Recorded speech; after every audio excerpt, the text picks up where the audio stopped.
Diaz versus Robbie Lawler. I'm taking Nick Diaz, and guys, I'm not bullish. I got to tell you, as a matter of fact, I'm taking Nick Diaz.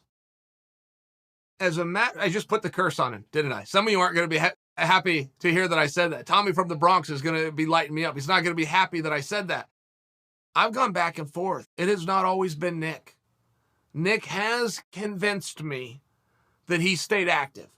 He has reminded me that he had his way with Robbie in Robbie's world, which was the stand-up in their first fight, even if it was 17 years ago, and that's not much to draw from. Nick's teammates have convinced me that Nick has been working hard, that's evident of what he weighs right now, evident of the fact that he was 2 pounds underweight 5 months ago and considering going down to 155 pounds. I had to be reminded that when Nick left on a loss 5 years ago, it was up a weight against who people say is the greatest of all time in Anderson Silva. There was some moving parts there. And that Nick was And I got to say, we got to give a shout out to Robbie Lawler here. That man, what an absolute legend. Hasn't talked shit. Didn't say anything bad, took it all in his stride, and said, yeah, no worries, he wants to do it at 185, let's do it at 185. Now, if you saw my prediction video for Diaz versus Lawler, I did say that I think that Diaz wins, you know, but after seeing how confident Robbie Lawler was, he was like, I don't care if it's 170, 185, 205, I don't care, I'm here to fight. I've worked my ass off in training camp, and I'm not going through all of that to not get a fight and not get a payday. He's here to fight Nick Diaz. He's here to beat Nick Diaz. You can just see it in his eye. I'm telling you, this fight on Saturday night is going to be tremendous. Oh, Robbie will starch him for sure. You know, Robbie's power is too much, and you know, he got caught the first time they fought back, you know, what, 15, 20 years ago or something, back in the early UFC days, but I don't see that happening again. He's just much more skilled, and you know, Nick's been taking his time off and partying and just out of the limelight and not even training the last 7, 8 years. And Robbie, I know, is a good family man, and he works hard in the gym. So,